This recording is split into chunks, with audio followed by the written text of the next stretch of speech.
Hi, my name is Levi. I'm Patrick. And we are filmmakers and writers based out of Los Angeles, California.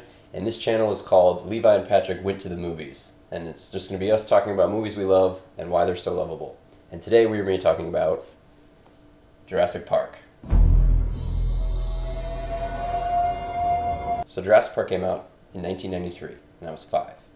And my earliest memory of the movie is holding the VHS case. And the tagline on the box said, "An adventure 65 million years in the making." And I remember asking my dad if it took 65 million years to make. And he obviously said no. But maybe he didn't know. It's like Flintstones cameras. Yeah. I guess technically it took 65 million years to make in the sense of the passage of time. But VHSs, they gave a movie like a sense of weight.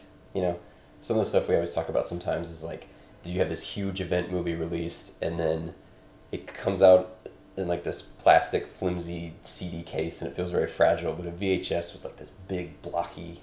Oh yeah. Sometimes when you're buying Blu-rays or DVDs, you shake it a little bit, make sure the disc isn't loose. Right. You don't want the ones that are damaged. Yeah. And the VHS, when you move it, you can hear the cassette moving inside. Yeah. Like a physical thing. My first memory of Jurassic Park. Well, I loved Barney. There was this other like old, I don't remember what it was, but you know, like claymation dinosaurs superimposed with real people in black and white. I don't remember what it was, but I loved dinosaurs before this. And so we were at my aunt's house one night, just being babysat. And it was the dead of night, whatever movie we watched, she had fallen asleep in her chair. And so I went and I was looking and I found a movie with a dinosaur skeleton. And I was like, what is this? And it was still wrapped in the plastic. And so I opened it, put it in the VHS, and I watched Jurassic Park alone in the middle of the night when I was, 5 or 6. That is awesome. And I loved it. So I went home the next day and I was like, Mom, I know what I want for Christmas. Jurassic Park. Where did you see that? Well, I saw it at my aunt's house. Okay, so Mom called Darlene and was not happy. Mom had to watch it first, so Mom and Dad rented it and watched it. And I got it for Christmas, but I wasn't allowed to watch it alone. I had to watch it with Mom every time, so she could fast forward through all the swearing and just let me watch the dinosaur parts. But you'd already seen it. Yeah. Yeah. It wouldn't matter. No, it doesn't matter. Yeah. Yep. But yeah, that was one of the best Christmases. I didn't see it in theaters. Me either. And I don't remember actually the first time seeing it. I just remember that story with the VHS. But what's interesting is that I know for a fact I watched it when I was 5 or 6. Okay. And you watched it when you were 6. And neither of us were scared. No. And that's something that I've had this debate with a few of my friends about whether or not Jurassic Park is a horror movie. And I say absolutely not. Because also, too, I have a niece and nephew, and they were watching Jurassic Park. I have pictures of my niece just staring at the Triceratops when they were like 3 or 4. And I think, obviously, you could talk about parents and the way they raise their kids. You'd be like, oh, no, this isn't scary, this is cool, whatever. But it obviously has suspenseful moments. You know, like, the threat are the dinosaurs. Like, these monsters coming to kill people. But I just think that it's like, it wouldn't be classified as a horror movie. It's more of like an adventure movie with suspense. Because the idea, to me, a horror movie is like to scare you and maybe even permeate your thoughts later, like when you're laying in bed at night. And Steven Spielberg definitely didn't make this movie with the intent of, I want people to be scared of dinosaurs. Or like when Jaws... It was to be in awe of. Right. Like there are scary moments, but I don't believe it's horror. Yeah. At all. Like you're not going to check under your bed for a T-Rex, you know? Like check the fit. closet. Yeah. You know? He somehow fits in the building at the end of the movie. You know, he snuck his way in through a little door when the banner's coming down. You just like feel your bed lifting up. It's like you're in the bed and he flips it like he does the car. Just nudges one end and spins you around. There's like mud. biting on the footboard. Yeah, but, you know, Jaws, for example, came out and everyone was afraid to go in the water. That was the whole point. But I don't think you're supposed to be afraid of dinosaurs. Like, you're not supposed to have nightmares. And so it is an adventure movie with suspense. But it's not a horror movie. What about a thriller? About an adventure thriller? Adventure thriller, I guess, works. More like a family thriller. Yeah, what? You and your kids will laugh and scream and cry. So yeah, not that I didn't love dinosaurs before this movie came out, but this was the Kickstarter for dinosaurs for the rest of my life. In kindergarten, first grade, etc., at recess, I would run around. I'm sure at home with my brothers, but I would run around and chase my classmates, and I was always wanted to be the velociraptor, like run, so I can chase you. I'm sure the other kids really appreciated that. They did not. Yeah. Did they know what you were doing? I'm or sure. Did you just start running after him? How could you not? When did you... So he has this... He's going to do it. You have the skill where you can make the velociraptor noise? Yeah. When... Was it around that time you realized you could do it? No. Do you remember how that developed? I don't remember when. I remember... This would have been well after The Lost World. I just remember sitting out at Camden with one of my mom's friends' children, and I was like trying to do the dinosaur noises. And that was the only one I could do, and the rest of them were just me going like... Which is not realistic at all. But I remember doing that. They weren't as impressed as I thought that I was gonna. All right, you'll be impressed. Do it. That's not it.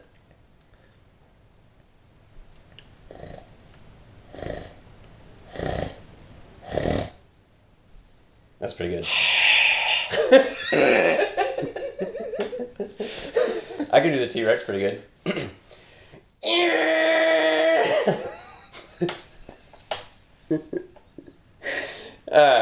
Oh man, the T-Rex. That whole sequence, it's like raining and they're stopped and there's no music. That's something when I watched it recently, where it was just that entire sequence from when it shows Grant like filling up the water, and then they're talking about like whether or not Sadler is single, right? There's no music all the way up until the very end of the scene, which is when they fly off the car. So it's like a probably 5 or 6 minute sequence of just this carnage of this T-Rex and the terror of it showing up, and there's no music whatsoever, which I think is very interesting because obviously music is a huge part of like building suspense and moments or whatever.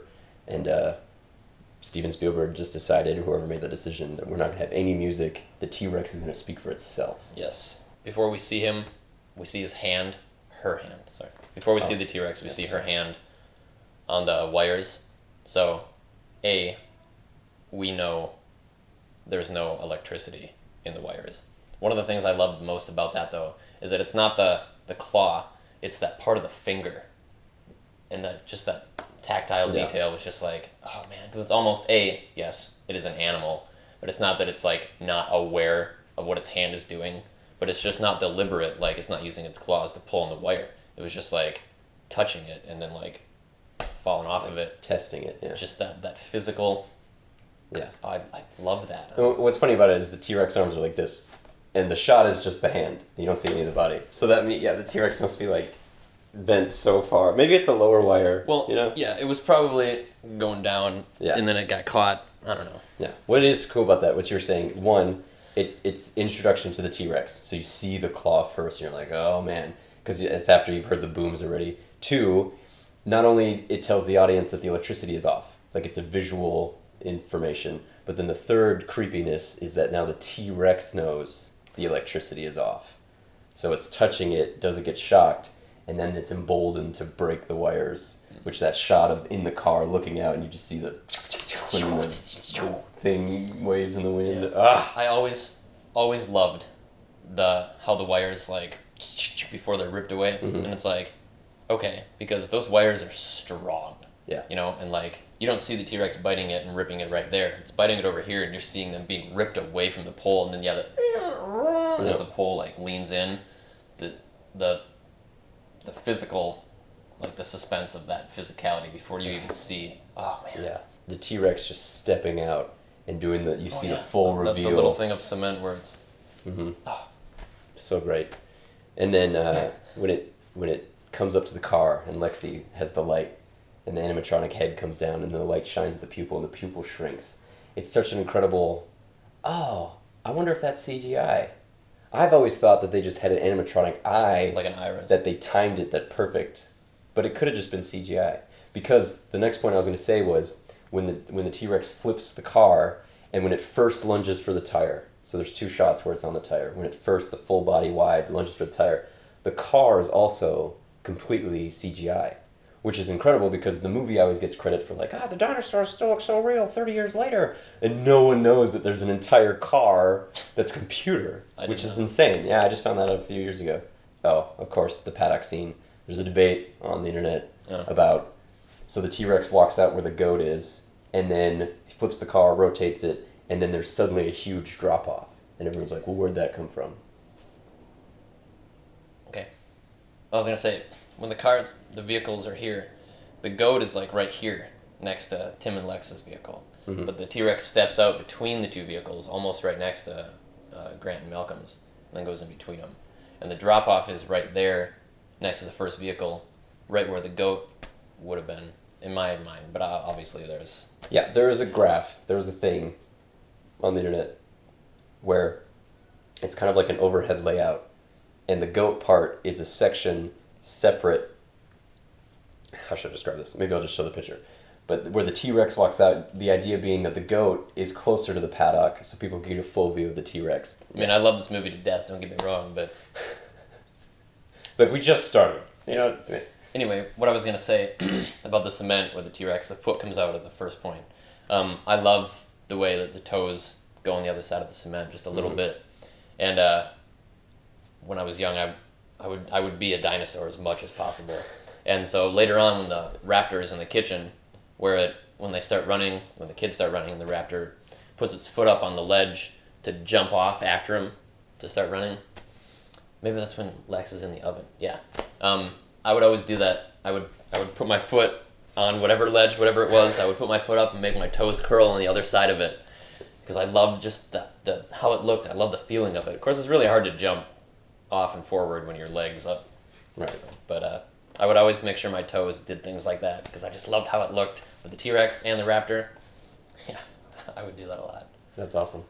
Yeah, and you put something in your pants. It's like a tail. That sounded weird. You would put...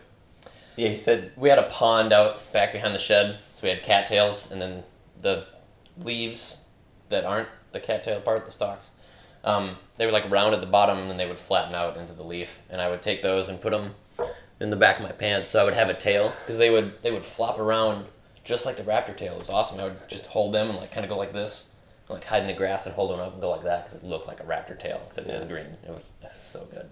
Yeah, you were really cool. I know. Yeah. Mom would get mad at me when we were sitting there eating, and I had like a big piece of chicken or whatever, put it in my mouth and go, try to get it into my throat, just like the T-Rex does with the lamb. Yeah, that shot of its like feet. Them going into the throat. I would always try to get the big chunk into my throat. Mom, eat like a person!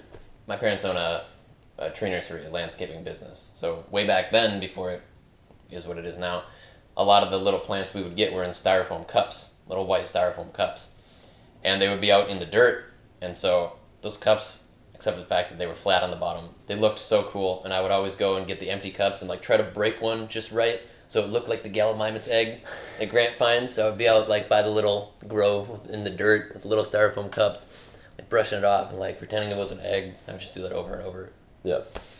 I remember one time my friend and I were playing Jurassic Park outside, and across from where he lived was this huge Catholic church. Like it looked like a castle, right? And there was a little cutout area on either side, and one of them it looked like there was something in it with like red paint, but it looked like blood. And we were playing Jurassic Park, and we were playing that velociraptors were coming to get us. And I remember we actually freaked ourselves out so much that we went inside just because of these pretend velociraptors. I don't remember when I started drawing, but most of what I drew at first was dinosaurs. It was just dinosaurs. I drew dinosaurs all the time. Eventually I started drawing other animals and things, but I would draw T-Rex, raptors, Stegosaurus. That's one of the ways we started becoming friends. We had a study hall together, and you would draw these dinosaurs, and I just thought it was so cool. And he tried to teach me a little bit. And I feel like there are little things that I still remember, but I'm not a good drawer, so. Can't really draw anything but animals, so. Well, I mean, that's all you need, right? Yeah. For Halloween one year, I wanted to be a velociraptor. Obviously, it wasn't going to work, but Mom was like, well, how are you going to do it? Like, we're not going to go buy a velociraptor costume. So I was going to make my own. So we would make homemade Play-Doh out of, flour and water. And I was going to make the top of the head and the bottom of the jaw out of Play-Doh and bake it in the oven. So it was hard. And then I was going to paint it, just wear it with, like, string. So I would be the velociraptor. And I was going to, like, make a tail and everything. And Mom just didn't have faith in me. I got really upset that she said it wasn't going to work. And, of course, it didn't work. And I was very heartbroken. I wanted so bad. to be able to look like a raptor while I'm running around. I didn't even care about the candy that year. I just wanted to be a velociraptor. Oh yeah, I would take any like sticks that were curved or whatever, try to hold it between my toes, like the raptor's claws. It's really hard to run holding something between your toes. Yeah, I believe it. I think it's just hard to run in general, and then trying to add extra things in between your toes. Yeah. Yeah. No, that oven baking thing, that's interesting because we're working on a short film called Of the Desert, right? Working on. Yeah. And part of the thing we needed was like these footprints in the sand, like coyote prints. And you had the idea to put a dog print into this clay flour mixture or whatever, and then he baked it, and then we actually had like a solid cast footprint. So it's interesting that you were aware of that stuff as like a real little kid. Yeah. I wonder where I understood baking Play-Doh. Mom probably did it. Well, we probably made Christmas ornaments at one point. That's probably what it was. Oh, A little probably. cookie sheet. Or you just took some sort of clay sculpting classes when you were 4 and just don't remember. I was like this prodigy for a minute, and then all of a sudden... You got wasted because you became obsessed with dinosaurs. You know, like, good man, lost to... Yeah. Every couple of days, Mom just remembers and shakes her head and cries a little bit. Yeah, what could have been. Could have been. Yeah. Uh-oh. She had imagined like these like angels in her garden, you know, that her son sculpted, but instead you're just running around like...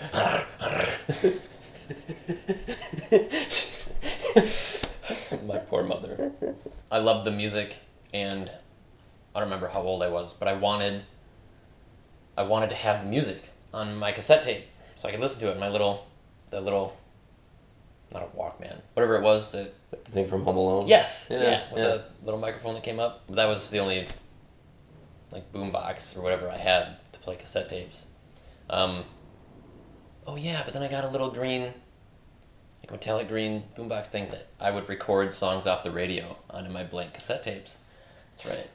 Our kids are not going to understand, or nope, don't bring it. But I don't remember what it was. Mom had this magazine that came, books. She would order books, and they also had CDs and stuff. But we didn't have a CD player, and so we couldn't get the Jurassic Park soundtrack.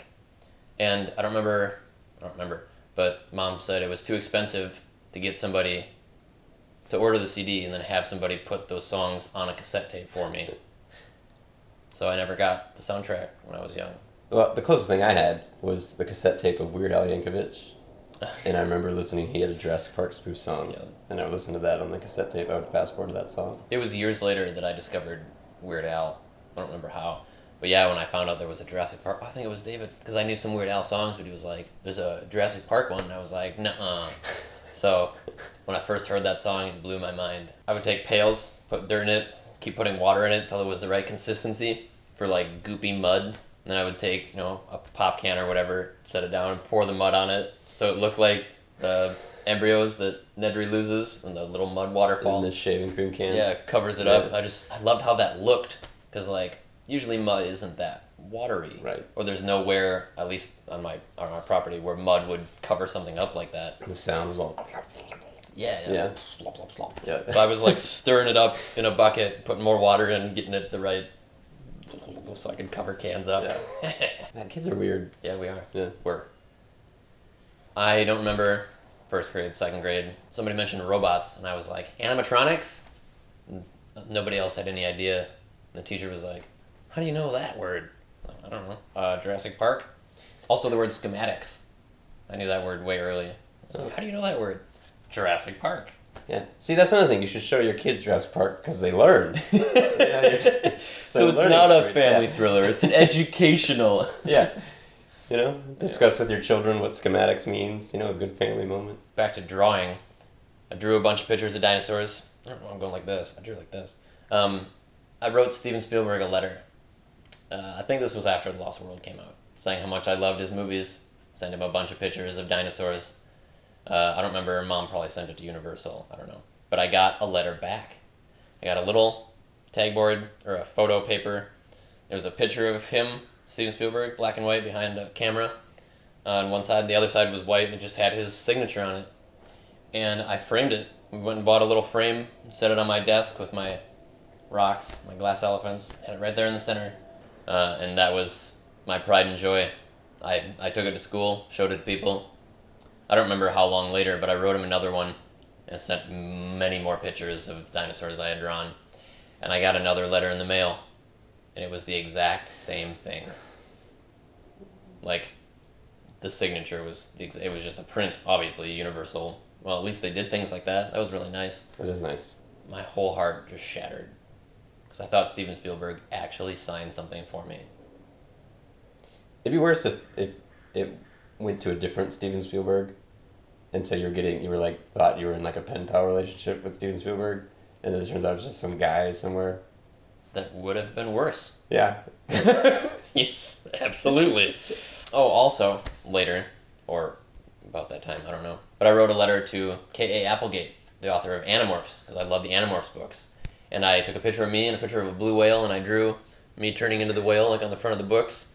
And she sent me a letter back, and the piece of paper was awesome. It had like a tree, there was like a raccoon, other animals on the side and the bottom. And she actually, or had somebody do it, I don't know if she did it, but typed me a letter saying thank you, that she liked my drawing of me turning into a whale. And I'm sure Mom has that letter packed away somewhere.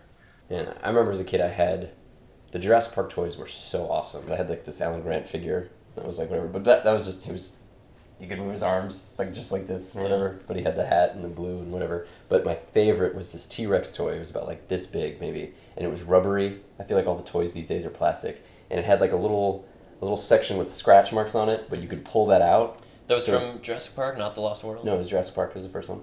Yeah.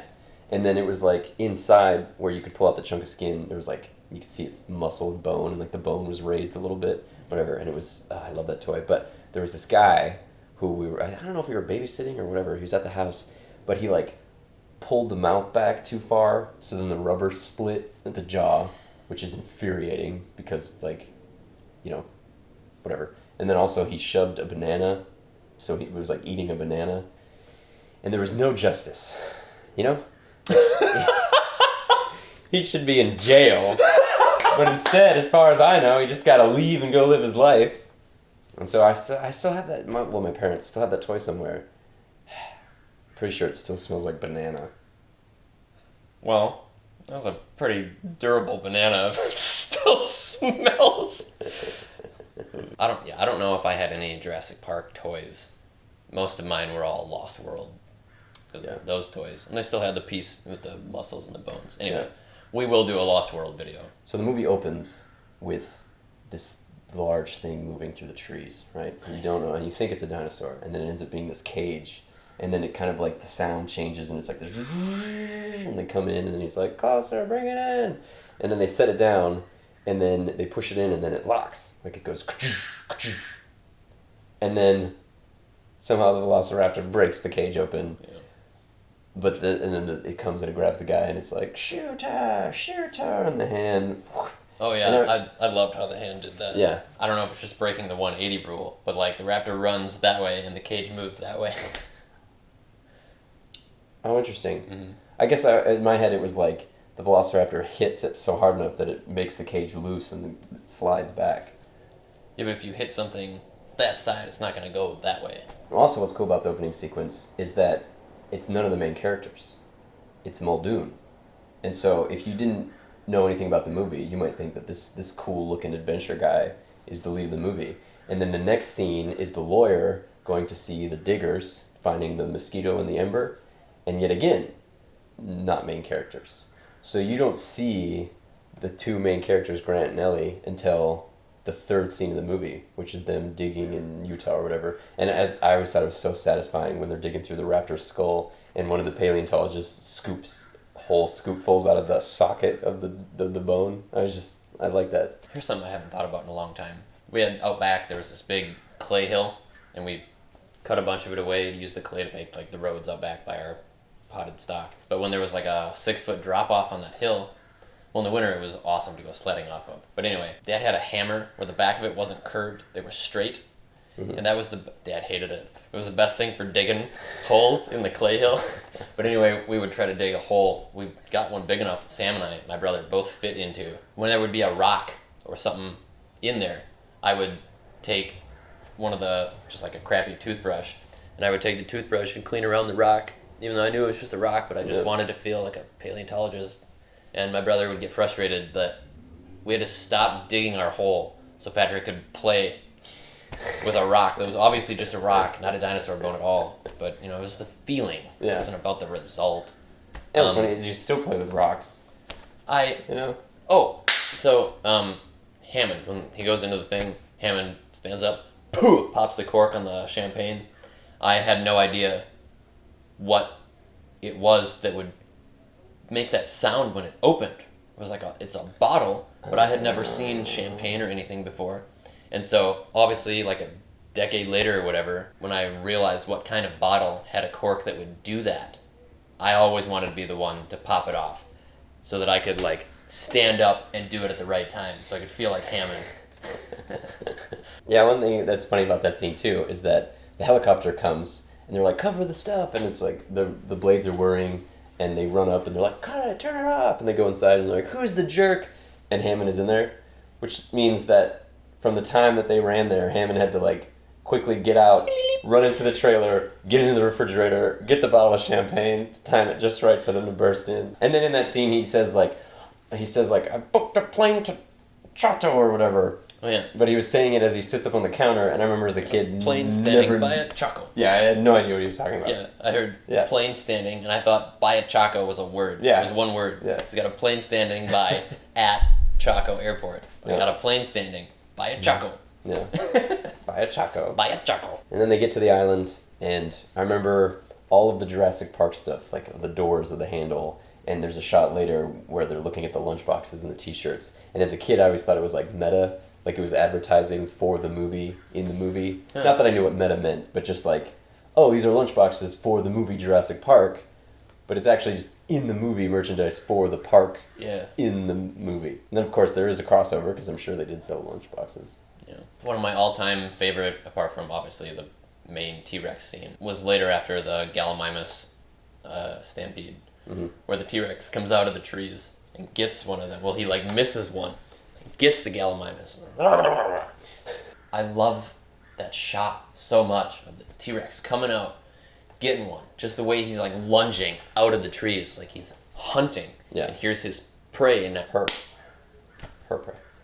Yeah, what I love about that is that it's a wide shot, and it's during the day, so you get this complete full view of the dinosaur. But then also, like you were describing, it's hunting, and it just feels like that shot is, these are dinosaurs in the wild, it's an animal. Yeah. Whereas when the T-Rex first shows up, it's supposed to be like a creepy scene where it's hunting the humans, and it seems like more of a monster thing in the sense of, it's this giant creature that has a goal to get the humans. Whereas that scene later, it's literally just like a dinosaur hunting. An animal. Yeah, which is really cool. I had paused it on that shot of the T-Rex coming out so that I could get my tracing paper and try to trace him off. When we were in high school, there was an assignment where you had to Photoshop a picture. That's right. Oh, man. I Photoshopped that T-Rex eating something behind a car in our high school parking lot, and one of our friends was standing in the picture, so it was just like this T-Rex, like he was looking. Yeah, it was cool. Remember that. Yeah, I had that somewhere. Yeah, my mom does. Everything that we say about memories is like, my mom has it somewhere. I don't have them here. And another thing that I really love about the movie is how Steven Spielberg is able to build suspense with things outside of the dinosaurs. And so there are many things kind of converging at once besides the animals getting out of the paddocks. Like a hurricane is coming. There's an actual human antagonist with Nedry who's messing everything up and shutting down the systems. And there is the car and the tree sequence. Like, there's no dinosaurs, it's just we got to avoid this thing. And then Timmy climbing up the electric fence, and Ellie's turning on the electricity. So there's this really suspenseful scene of like the electricity, the power is coming back on. And it has nothing to do with dinosaurs. Because what's smart about that is that it would get very old to just have scene after scene of dinosaurs attacking, because, in order to build suspense, each scene needs to kind of like build on the other, it needs to culminate. And I feel like you could get fatigue if it's just the same thing over and over and over. Like, oh, there's a T-Rex, oh, they evaded the T-Rex. Oh, there's the T-Rex again, oh, they evaded the T-Rex. Whereas creating different scenarios entirely separate from the dinosaurs gives this movie this varied kind of like extra layers of surviving this environment. Of course, that's probably more credited to Michael Crichton, right? I don't know how much of it is in the book. I've never read the book. It's very different. Yeah. It's not even called Jurassic Park. It's called Cretaceous I was just gonna say area. area. Which I always thought the electricity scene was funny because Grant, there's a shot of him and he's like, jump, I'll catch you. And then it cuts to a high angle with Timmy and he's like, no, I don't want to jump. And Grant, you can see below, and he's like 30 feet away from the fence. Just make sure you jump this way. Yeah. So even if Timmy jumped, Grant would have to like run. I don't remember, obviously, my brothers and I fought all the time. I don't remember what we were fighting about, but I was watching that movie once, and where Tim's lying on the ground, and Lex is pacing back and forth, crying, and Mom was like, see, why don't you guys care about each other like that? And I got so sad. It was like, I do care about my brothers, but that piece of guilt is so strong and stuck with me. Mom got me. She used my favorite movie to do it. I do love my brothers. They've just never been electrocuted. When I see Sam lying on the ground. What's interesting too is, and I wonder if this was an intentional decision by the sound designers. But in that scene where it's like Timmy, Dad, and she's like screeching, she kind of sounds like a velociraptor. Yeah, I've always thought that. And earlier, when you first meet Nedry, and he's meeting that guy who shows him the canister to get the things. When he opens it, it makes like a high pitched. Well, that was terrible, but it makes a high pitched squeal of Nedry laughing. Yes. That also sounds like a velociraptor. So I wonder. That's great. Right, and so I wonder if they intentionally put in dinosaur noises throughout a subconscious subliminal messaging thing. Yeah, maybe. Yeah. Or they really liked those sounds, and they were like, let's use that sound in a variation of it. Right. Yeah. Speculation. I really like that scene when he puts the shaving cream in his hand, and then he puts it on the pumpkin pie. It looks delicious. Like as a kid, I always thought, I want to eat that. There's a quote in that scene that I always say all the time where he's like, you shouldn't use my name. And then Nedry's like, Dotson, we got Dotson here. And he's like, see, nobody cares. Like that see, nobody cares, the way he says it, the inflection. That's something that I quote a lot in real life. Real life instances where we say movie quotes, whether people get it or not. Hold on to your butts. Oh, and you didn't say the magic word. Yeah. Oh, my parents got so annoyed.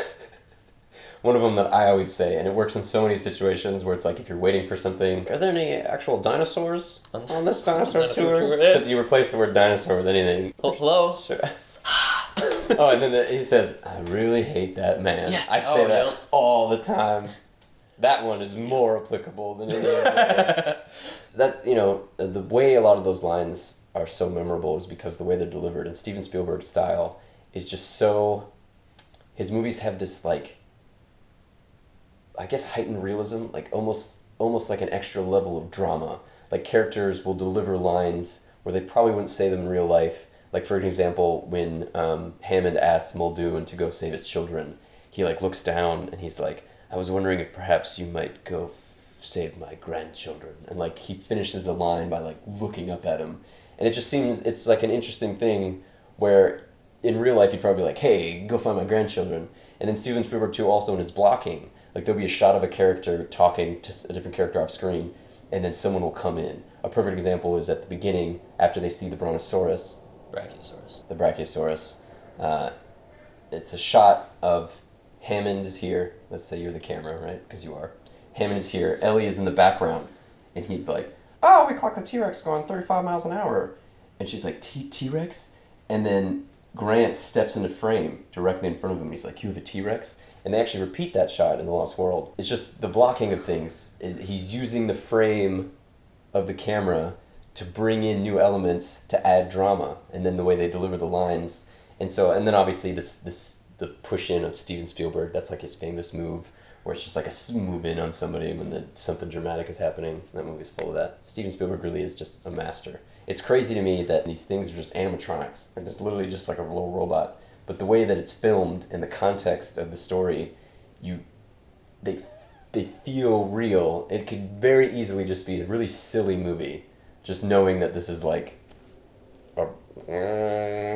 you see behind the scenes footage and doesn't even have legs. It's just on a crane, But in the movie, it's a dinosaur. Steven Spielberg.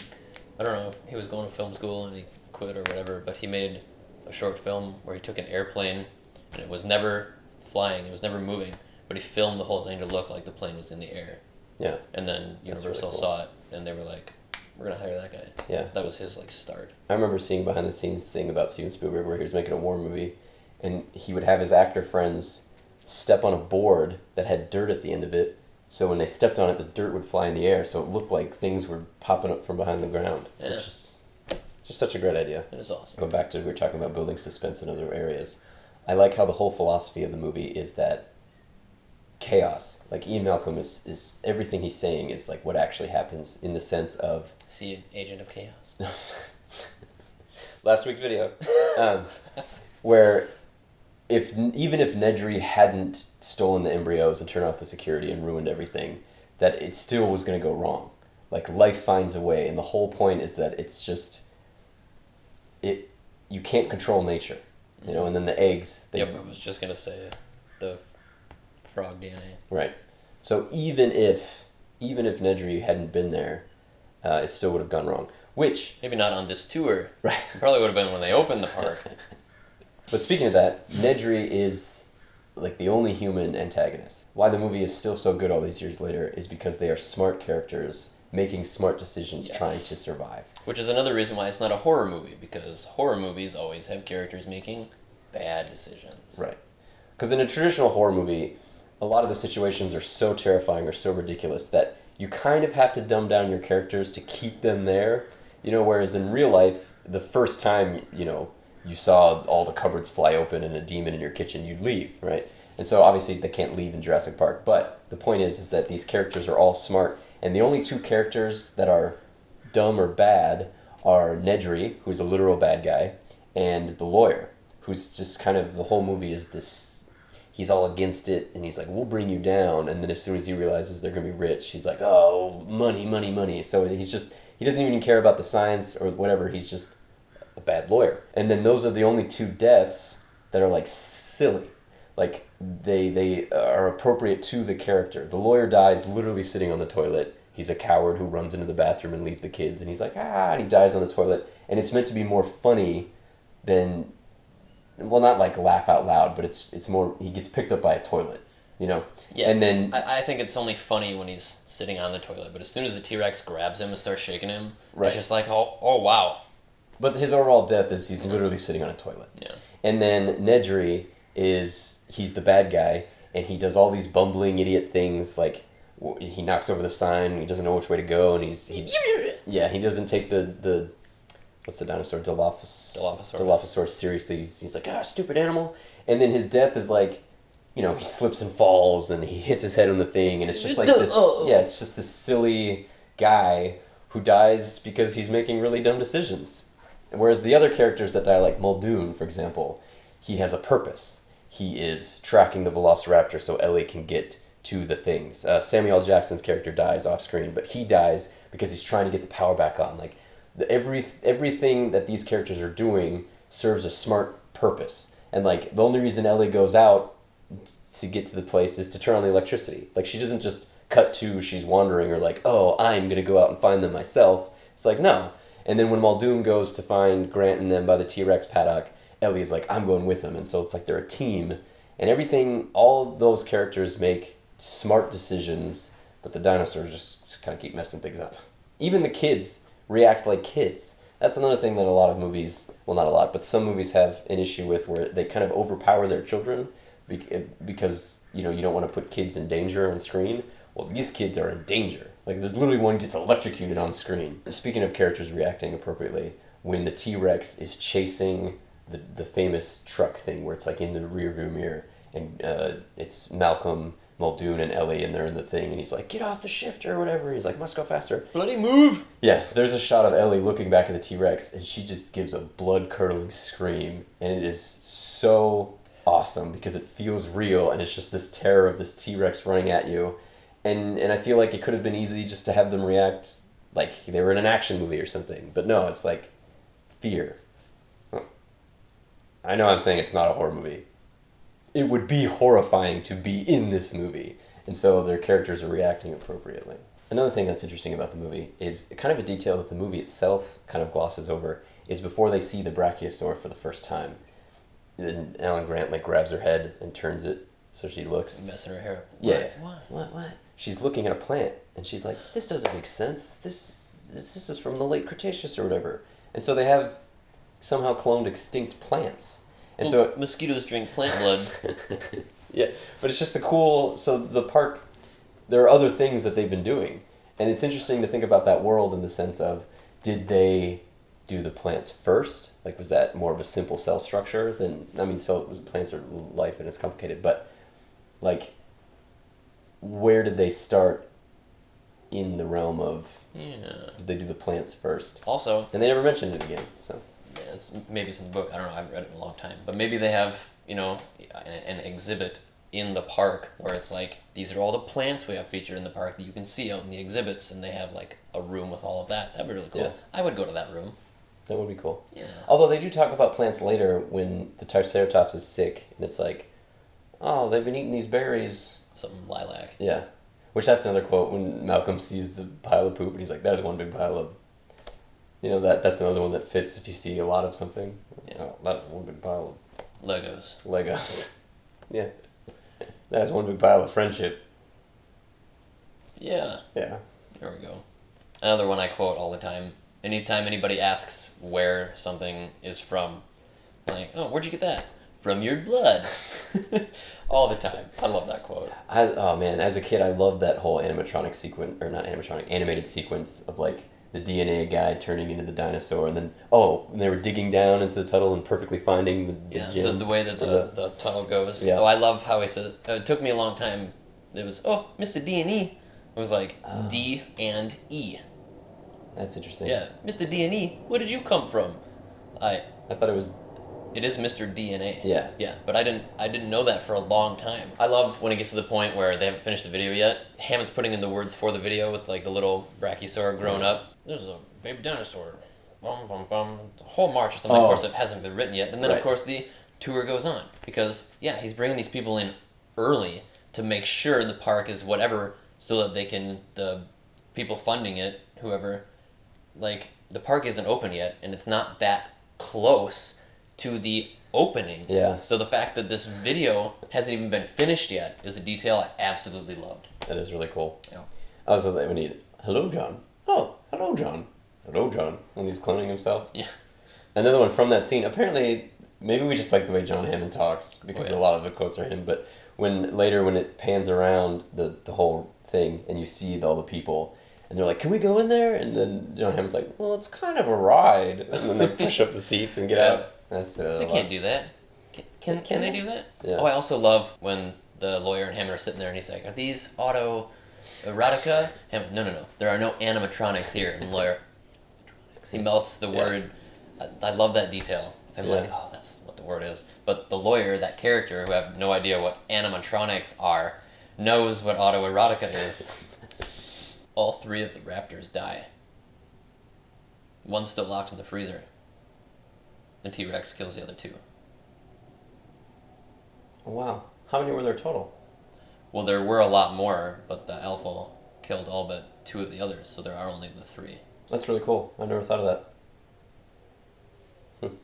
Which means that the other 2 probably died before the one in the freezer. Because he's just chilling in there. No pun intended. I didn't mean that. Those meddling kids. That's kind of sad. The poor animal. Yeah. Could you imagine being the guy that's clearing everything up and he goes to open the fridge and there's a velociraptor? Yeah, it's like leaning against the door. This frozen raptor. Imagine if they're just still alive. How terrifying would that be? They're not warm-blooded. It would have died. What do you... Well, not like that. Yeah. Probably like... What are we talking about in terms of hours? Weeks. They're not sending anybody to clean up this island anytime soon. It's gonna be dead. There's no way that raptor's alive. In the freezer? No. No. I understand. You don't think they sent people to that island almost immediately afterwards? Nope. Interesting. I mean, maybe everybody else had already evacuated. Yeah. Everybody left on the boat. Yeah. Workers, everybody. I don't know. Who would they have sent in? InGen military thing? I have no idea. I've never thought about that. Yeah, me either. What's cool about the velociraptor scene at the end is when they're climbing up in the ducts, the velociraptor looks up and it's got the DNA code from the ceiling on it. It's like CGTA. Projector. Oh. Well, I thought it was just like a movie detail that like the structure of the ceiling was DNA. Not like that they actually built that in Jurassic Park, but for the movie. Whatever. Anyway, and then what's The interesting... raptors stepping in front of a projector. Yeah, Anyway. I mean, that makes sense. All right. That makes sense. But speaking about how the car was CGI, another CGI moment that's interesting is when Lexi is hanging from the ceiling and there's that great shot of the velociraptor almost getting her foot. She looks up and down. Well, it was a stunt woman, and the stunt woman accidentally looked up and looked down, and so they couldn't redo it, and so they CGI'd Lexi's face onto this stunt woman. So, like, again, the dinosaurs get all the credit, which they should, rightfully so. They're still amazing 30 years later, but there are other CGI moments in there that, and that's true CGI, I think, if you don't know it's there, but it enhances the story. Well, even the Gallimimus stampede, they had a bunch of people in, I don't know what they were wearing, just like white or something, so they could CGI over the people. But they had people running, like when Grant and the kids are hiding next to the logs, when the logs are bumping and moving and like pieces falling off of them, that's because actual people were running and jumping off of them. Yeah, I think too, even the T-Rex bursting through the branch and the Jeep chase scene, I think they actually dropped a branch, and then I think it breaks open. Like, I think they put something in it that made it break open, so then all they had to do was CGI the T-Rex coming through. Yeah. Ugh. So creative. I love when the T-Rex breaks the tree and like goes to bite the Jeep as it's moving. There's so many things that are moving in that one shot. Like, moving. My dad collects rocks. We have rocks everywhere. So under our deck, which doesn't exist anymore, we had just a bunch of little rocks and a bunch of the larger rocks we had collected. And so anytime we would find little ones that were nice and smooth and round like an egg, I would always make sure they went in the same spot. So I had a little nest of all kinds of different eggs. Oh, what was the name of that movie with the mini dinosaurs? With that kid. Oh, yeah! Start with a P. It was like one long word. Prehysteria? No. Prehysteria? Prehysteria. Is that right? Prehysteria? That sounds right. I think that's right. Hysteria, though. Well, it's like a play on historic. Anyway, in the beginning, there's some guy that goes into the forest and like gets those eggs from whatever. We had a bunch of rocks that looked like eggs, and they were all different. And I was like, someday I'm gonna have my own dinosaurs. Speaking of kid movies, the movie We're Back, the animated dinosaur movie. Yes! When they're doing the parade musical number of like, roll back the clock, Jurassic Park is on the marquee. I saw We're Back in theaters. It's one of the first movies I remember seeing, besides, I don't know, Snow White, Lion King. Oh, okay, I have two stories. So went to go see We're Back in theaters, and Mom had asked a person how long the movie was. I would have been fine if she said like 3 days, like whatever, give me some. But she was like, oh, okay, she told me it's about as long as Beauty and the Beast. That's what I remember her telling me that, and I was like, concept of time means very little to me. I want to go see these dinosaurs.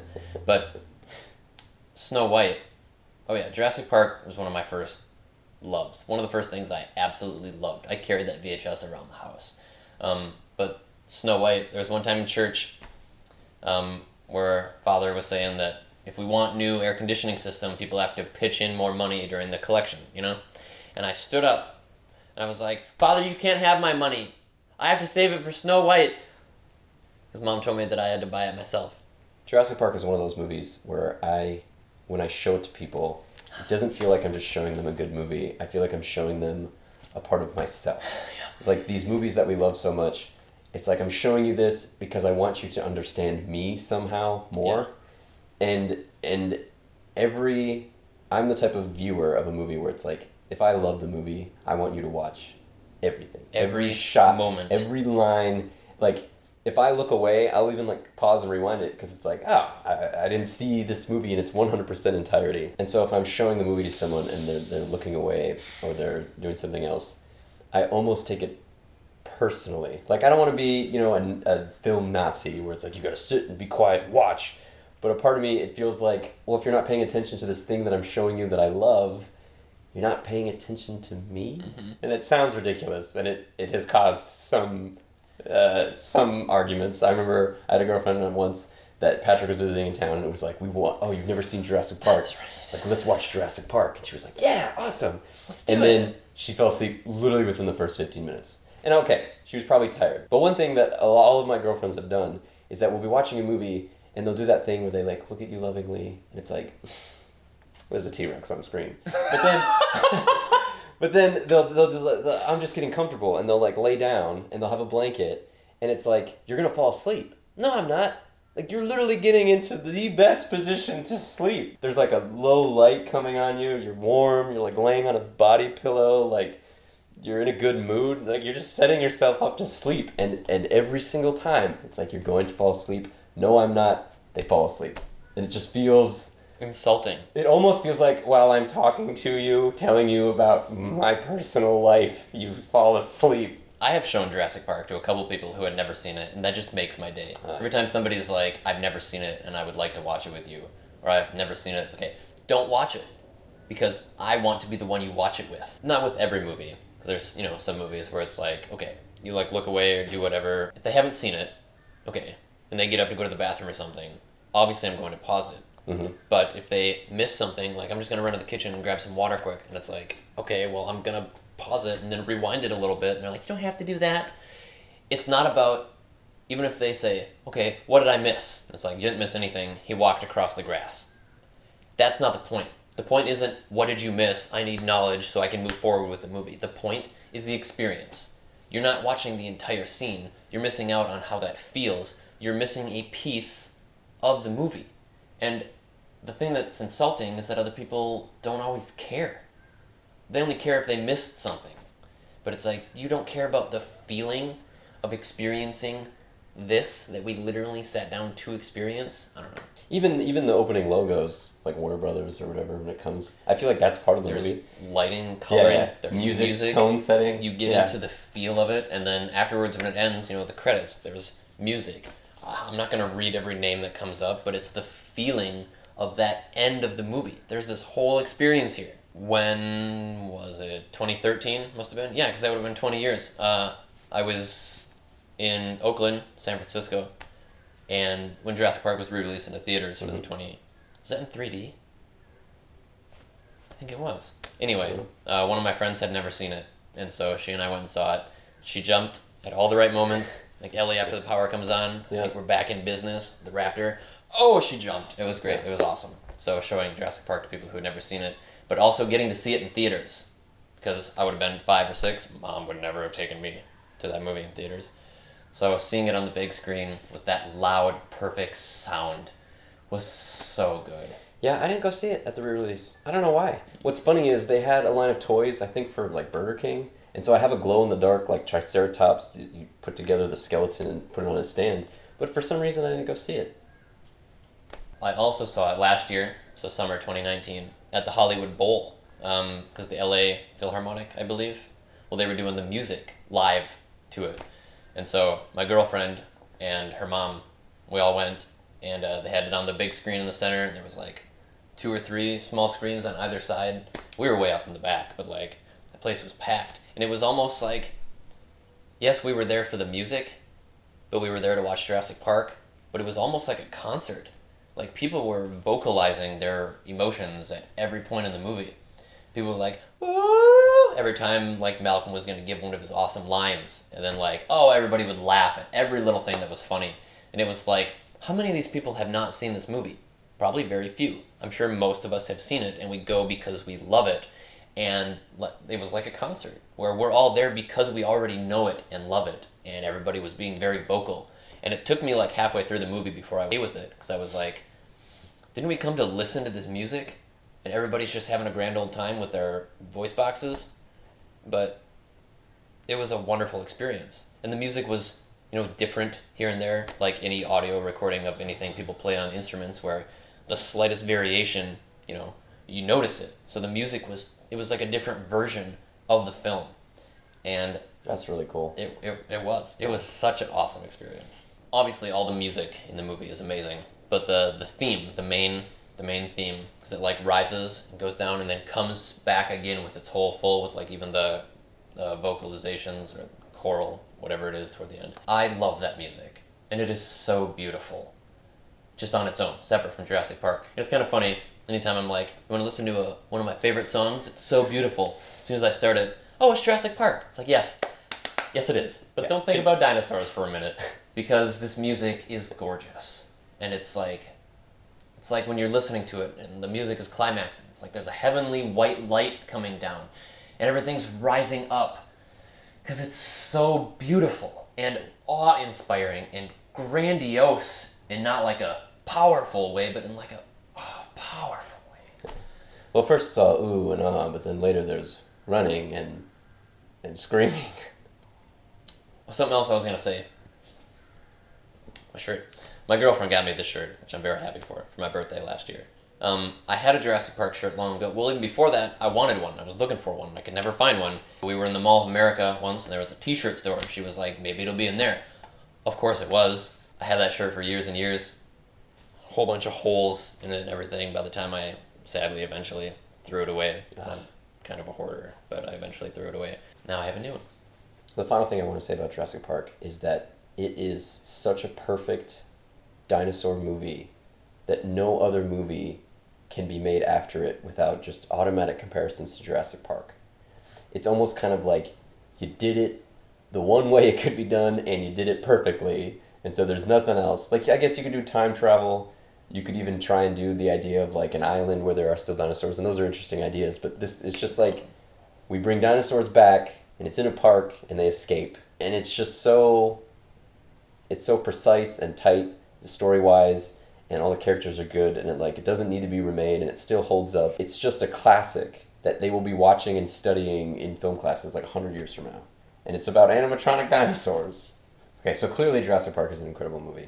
And one of my favorites from as early as I can remember. As early as he can remember. And so we want to hear from you in the comments, your Jurassic Park memories, your stories, first time you've seen it. If you haven't seen it, any little things that you thought about the movie that would be interesting, we would love to hear it. Even something super specific, like a line is delivered or the way a character makes the face. Please like, comment, subscribe, ring the notification bell, because we will be putting out a new video every Tuesday. Every Tuesday, every week. And in fact, next week, we're going to be talking about Pirates of the Caribbean, The Curse of the Black Pearl. Yeah.